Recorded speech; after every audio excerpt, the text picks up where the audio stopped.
જામનગરની એક જાણીતી બેકરીના સંચાલક પિતા પુત્રએ વેપારી મામલાના એક પેમેન્ટ બાબતે પોરબંદરના એક વેપારીને ફોનમાં ગાળો આપી હતી। આ બેકરી સંચાલક દ્વારા ધમકી આપીને સમગ્ર લોહાણા જ્ઞાતિને ન સાંભળી શકાય તેવી ગાળો આ વેપારી સાથેની ટેલિફોનિક વાતચીતમાં ઉચ્ચારી હતી, જેનો ઓડિયો વાયરલ થતાં સમગ્ર રાજ્યમાં લોહાણા સમાજ લાલઘૂમ બની ગયો છે અને આ વેપારીએ પોરબંદર પોલીસમાં આ અંગે અરજી કરી છે અને ગઈકાલે ગુરુવારથી દેવભૂમિ દ્વારકા જિલ્લામાં લોહાણા સમાજ દ્વારા આ મુદ્દે સત્તાવાળાઓને આવેદનપત્ર આપવામાં આવ્યા છે। ઓડિયો ક્લિપમાં પોરબંદરના જે વેપારીનો અવાજ છે તે વેપારીનું નામ તન્મય લલિતભાઈ કારિયા છે અને આ વેપારીએ જામનગરની રાજલક્ષ્મી બેકરીમાંથી કેટલીક બેકરી પ્રોડક્ટ મંગાવી હતી। આ બેકરી પ્રોડક્ટ મનુ ખેતવાણી તથા હર્ષ ખેતવાણી પાસેથી મંગાવવામાં આવી હતી, જેનું નિયમિત પેમેન્ટ થતું હોવા છતાં 18મી ડિસેમ્બરે હર્ષ ખેતવાણીએ ફોન કરીને તન્મય કારિયા સાથે વાતચીત કર્યા પછી હર્ષના પિતા મનુ ખેતવાણીએ પોરબંદરના આ વેપારીને ફોનમાં બેફામ ગાળો અને ધમકી આપ્યાની વિગતો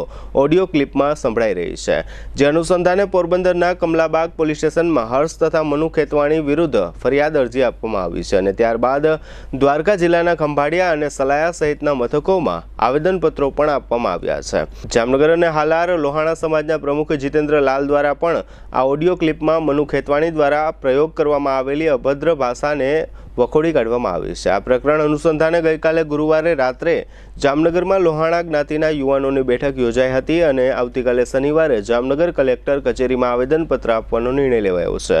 જામનગરના લોહાણા જ્ઞાતિના સોશિયલ મીડિયાના કેટલાક ગ્રુપમાં આ બનાવના ઘેરા પડઘા પડ્યા છે। મનુ ખેતવાણી નામના આ શખ્સ વિરુદ્ધ કાયદાકીય કાર્યવાહી કરવાની લોહાણા સમાજ દ્વારા માંગણી થઈ છે। દરમિયાન સમગ્ર હાલારના લોહાણા સમાજના પ્રમુખ જીતુભાઈ લાલે જણાવ્યું છે કે આ મામલે કાયદા મુજબ કડક કાર્યવાહીની માંગણી સાથે આવતીકાલે આવેદનપત્ર આપવામાં આવશે।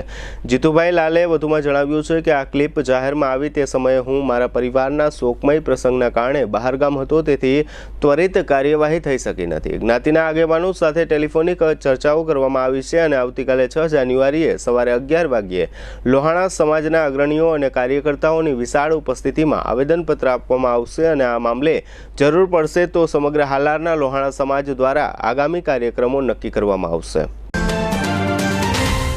જામનગર શહેર હવે મેટ્રો સિટીની હરીફાઈમાં જામનગરનું ગૌરવ કરી શકાય તેવા જેસીઆર ધ એન્ટરટેનમેન્ટ વર્લ્ડમાં એક નવું નજરાણું elite by જેસીઆર multi brand family showroom. જામનગરનો સૌપ્રથમ 12,000 સ્ક્વેર ફૂટ જેવી વિશાળ જગ્યામાં મલ્ટીબ્રાન્ડ શોરૂમ। આ ભવ્ય અને દિવ્ય શોરૂમમાં 50થી વધુ ઇન્ટરનેશનલ બ્રાન્ડના રેડીમેડ વસ્ત્રોનો ડિસ્પ્લે, મેન્સવેર, લેડીઝવેર, બોયઝ અને ગર્લ્સના રેડીમેડ કપડામાં વિશાળ રેન્જ, બ્રાન્ડેડ કંપનીમાં Levi's, Spykar, Biba, Rangriti, UCB Kids, Blackberrys, Park Avenue, Color Plus, Manyavar, Zillion, Only, Global Republic, Jack and Jones, Mukti, Flying Machine, Being Human, Voi, Basics, Crimson Club, Pepe, Monte Carlo, Deal Jeans, Recap, Fable India, Fab India, રેઝી, બીઇન્ડી, Rookie USA સહિતના branded વસ્ત્રો હાજર સ્ટોકમાં ઉપલબ્ધ। ₹3,999ની ખરીદી ઉપર silver coupon અને ₹6,999ની ખરીદી ઉપર ગોલ્ડન કૂપન। આ બંને કૂપનનો લાભ 21 જાન્યુઆરી 2024 સુધી જ ઉપલબ્ધ। બંને કૂપનનો એક લકી ડ્રો તારીખ 26 જાન્યુઆરી 2024ના શુક્રવારે યોજવામાં આવશે।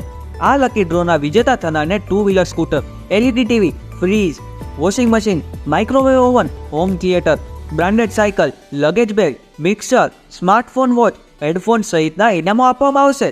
અમારા શોરૂમમાં ઇકોનોમિક અને પ્રીમિયમ રેન્જ પણ જોવા મળશે।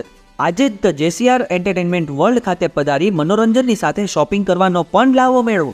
Elite by જેસીઆર multi brand family showroom, Theba ચોકડી, જામખંભાળિયા હાઈવે, જામનગર। મોબાઈલ 999 89 86 006।